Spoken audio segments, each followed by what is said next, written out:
We apologize for interrupting your doom scrolling. Now, for some positive leftist news. Stay tuned until the end of the episode for an exciting offer from MeansTV, your #1 spot for worker-owned media. In a bold and perhaps cathartic act of resistance, Palestine Action has wrecked the infamous Trump-Turnberry golf course, sending a powerful message in response to the Trump administration's ongoing attempts to destroy and ethnically cleanse the Gaza Strip. Activists targeted the luxurious 800-acre resort, defacing the grounds with giant 3-meter-high letters proclaiming Gaza is not for sale. The protest included spray painting the clubhouse, uprooting greens, and even disrupting some of the holes used in Open Championships. This action comes as a direct response to Donald Trump openly stating his intention to clean out the whole thing and forcibly displace Gaza's population. Trump recently released a disturbing AI video showing him and Israeli Prime Minister Netanyahu celebrating at a proposed Trump Gaza resort, mocking the ongoing suffering of the Palestinian people. A spokesperson from Palestine Action stated, "We reject Donald Trump's treatment of Gaza as if it were his personal property to dispose of. By striking his own property, we've shown him that no place is safe from resistance. Our fight against US-Israeli colonialism will continue, and we will keep resisting until Palestine is free." Trump's presidency has seen the deepening of ties with Elbit Systems, Israel's largest arms manufacturer, and Palestine Action's primary target. We've reported on several of Palestine Action's wins against Elbit Systems in previous episodes. Gaza remains under threat, but its people and allies will continue to fight for liberation. Free, free Palestine. The leaders of South Africa, Malaysia, and Colombia have vowed to block any vessels carrying weapons to the Israeli regime.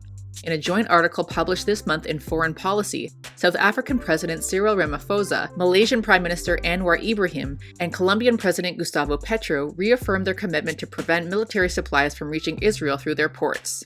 The trio of leaders also condemned the failure of the international system in holding Israel accountable for its war crimes.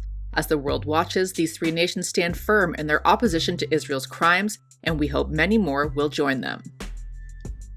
The Karuk tribe in Northern California has made history by becoming the first tribe to reach an agreement with the state to freely practice cultural burns, thanks to new law SB 310.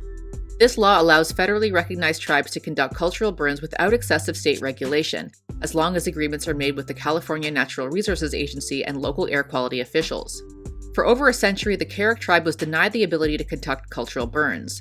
Cultural burns are fires set for ceremonial and ecological purposes, which help reduce wildfires and sustain fire-dependent species. Under the new law, the tribe no longer needs multiple permits to burn, marking some return of sovereignty over their territory. The agreement acknowledges the Karuk's ecological knowledge and is a step toward correcting historical injustices, including the violent suppression of cultural practices in the 19th and 20th centuries. This victory is part of a broader movement to embrace Indigenous ecological knowledge in wildfire prevention, as California shifts towards intentional fire management. The Karuk tribe's success is a major win for tribal sovereignty and the revitalization of Indigenous ecological practices. In a powerful step towards tackling housing inequality and improving living conditions for his people, Burkina Faso's President Ibrahim Traoré has initiated the construction of 1,000 free social housing units for displaced citizens. The project is set to provide essential shelter for those affected by ongoing security challenges, focusing on internally displaced persons in need of a stable home. President Traoré declared, "This initiative aims to ensure that every Burkinabe has access to adequate housing by 2030. This follows the good news of land nationalization in Burkina Faso that we reported on last month, which aims to address speculation and increase access to agricultural land. Through these bold moves, Burkina Faso is moving in a Sankarist direction, envisioning a future where citizens have access to land and quality housing. We love to see it. President Lula da Silva announced on March 7th the distribution of over 12,000 plots to families in 138 rural settlements across 24 states. Speaking at an MSD camp, Lula reaffirmed his commitment to agrarian reform, declaring the land has to be in the hands of the people so that they can produce. This is part of a broader push for land redistribution, including over 13,000 hectares and $189 million in investments for around 800 families. Lula also signed 7 decrees to support agrarian reform, with a focus on empowering young people and women in agriculture, and announced $1.6 billion in funding for 2025. For residents, this land regularization is a game changer, allowing access to credit and cooperatives previously denied, a very welcomed win for landless farmers. Greece has been erupting in mass mobilizations as workers and students demand justice for the 57 people who died in the Tempe train crash 2 years ago. On February 28th, a 24-hour general strike marked the anniversary, with hundreds of thousands of workers participating in over 200 rallies across Greece and abroad.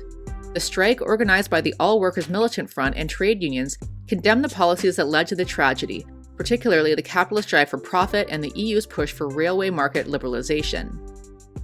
We demand that all political and criminal responsibilities for the crime of Tempe be attributed, the unions declared, calling out the systemic failures that prioritize cost-cutting over safety.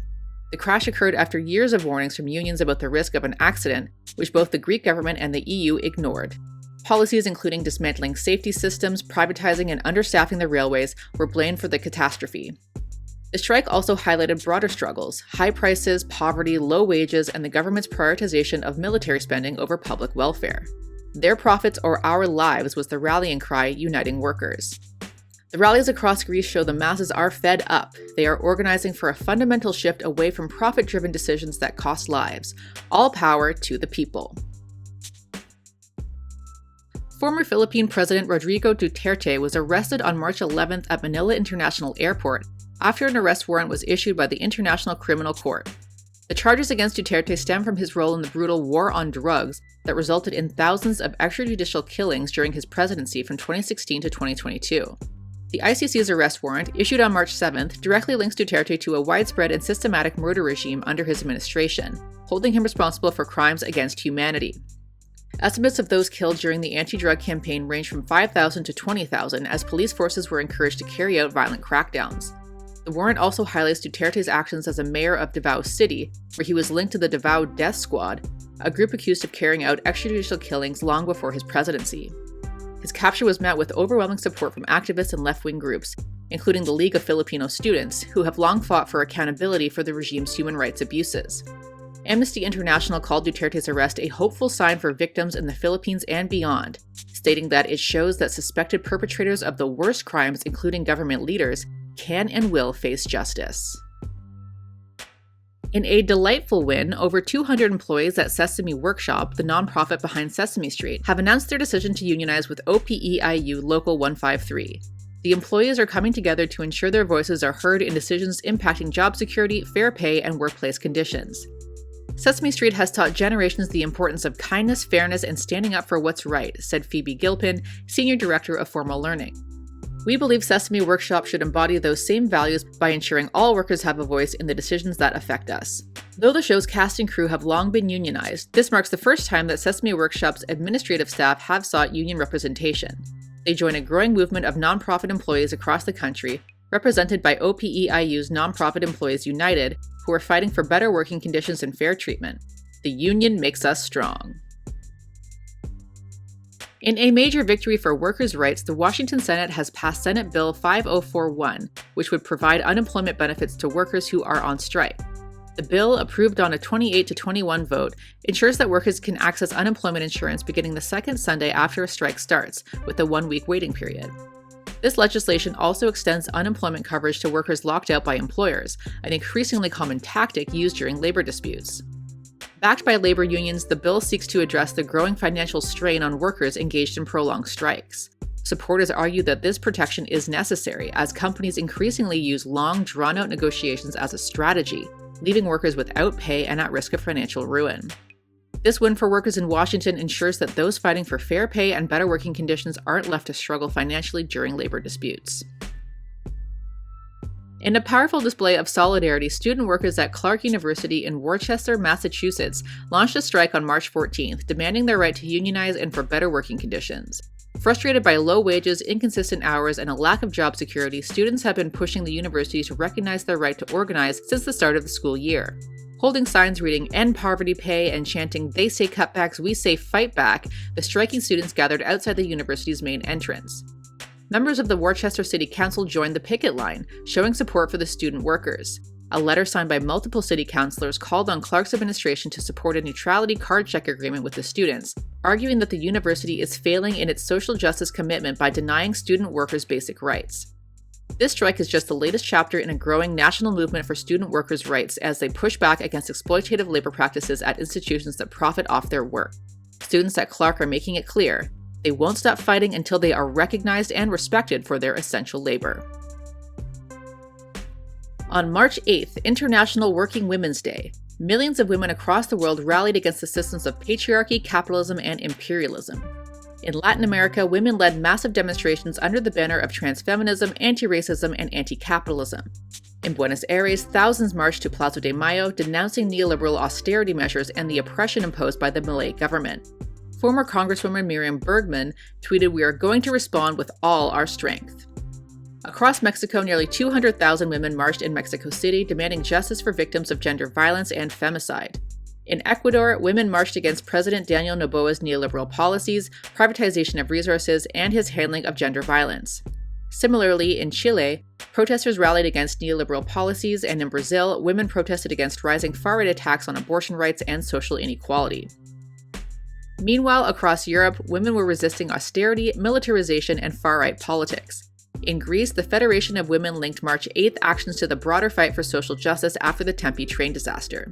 In Belgium, women decried the austerity measures that disproportionately affect them, warning of the long-term insecurity caused by cuts to public services. In Italy, Non Una di Meno organized a transfeminist strike, demanding visibility for women's labor and protections for workers in precarious conditions. In South Asia, women in India joined leftist movements in Jantar Mantar, New Delhi, demanding justice for gender violence and equal rights amidst the growing austerity of the right-wing government.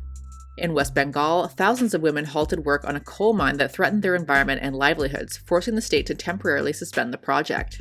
In Bangladesh, women organized the Bamboo Rod Procession to demand action against the rise in gender violence. And in Pakistan, the Aurat March faced severe repression, but organizers presented a powerful charter of demands calling for the recognition of gender-based violence as a national emergency and solidarity with progressive movements.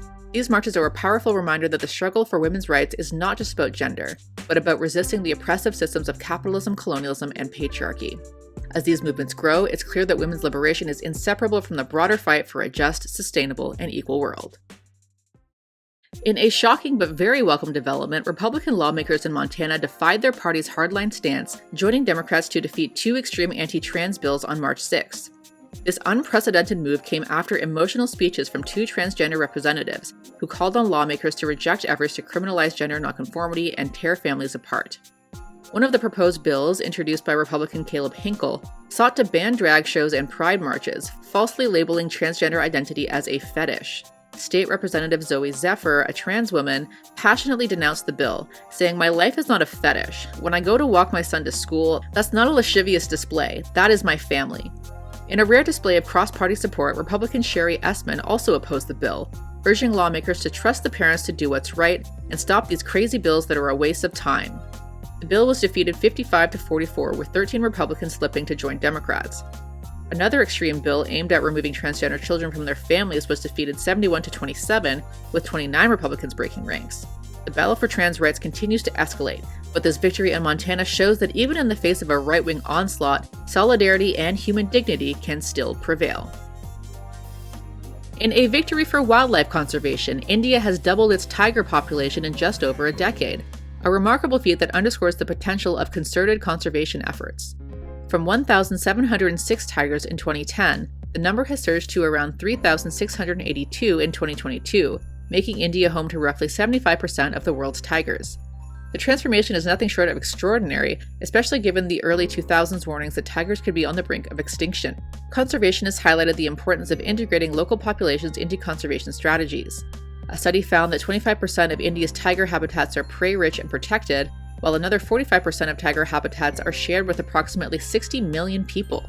This victory therefore highlights that conservation efforts need to benefit both wildlife and the surrounding communities, focusing on the living standards of those close to endangered wildlife. In a huge victory for environmental activists, the Administrative Court of Toulouse, France, cancelled the approval of the controversial A69 motorway, which had been advancing despite widespread opposition. This landmark decision marks the first time that a project of such scale has been legally cancelled for environmental reasons. The court emphasized the environmental destruction caused by the project, which had been vehemently opposed by activists for years. The court affirmed that environmental concerns cannot be overridden by misguided economic priorities. The collective La Voix est Libre, a coalition of environmental groups, celebrated the ruling as a definitive halt to a project they described as useless, destructive, and irresponsible. This ruling sets an important precedent for future environmental justice cases. It reinforces the growing belief that profit-driven development projects cannot come at the expense of the planet, and that the voice of the people, especially in terms of ecological preservation, can still override the interests of powerful corporations and government agendas if they are organized. For now, the A69 project is on hold, but the battle is not over as the state plans to appeal. Environmentalists are determined to ensure that this victory is not just a momentary pause, but a permanent stop to a project that they argue serves big business over the needs of the planet and its people. Solidarity with the collective. The Community Environmental Legal Defense Fund, or CELDF, asks, what if bodies of water were guaranteed the kinds of legal rights that would criminalize their destruction? What if communities had the authority to enact laws that prevented pollution extraction and waste dumping? The CELDF has helped draft a new bill called the Great Lakes and State Waters Bill of Rights, which was introduced into the New York State Assembly by Patrick Burke this month. The bill aims to recognize unalienable and fundamental rights to exist, persist, flourish, naturally evolve, regenerate, and be restored for the Great Lakes and other watersheds and ecosystems throughout New York State. The bill also empowers municipalities and counties to democratically enact rights of nature laws for their local ecosystems, which many states have forbidden. It also contains provisions to protect the treaty rights of Indigenous peoples in New York.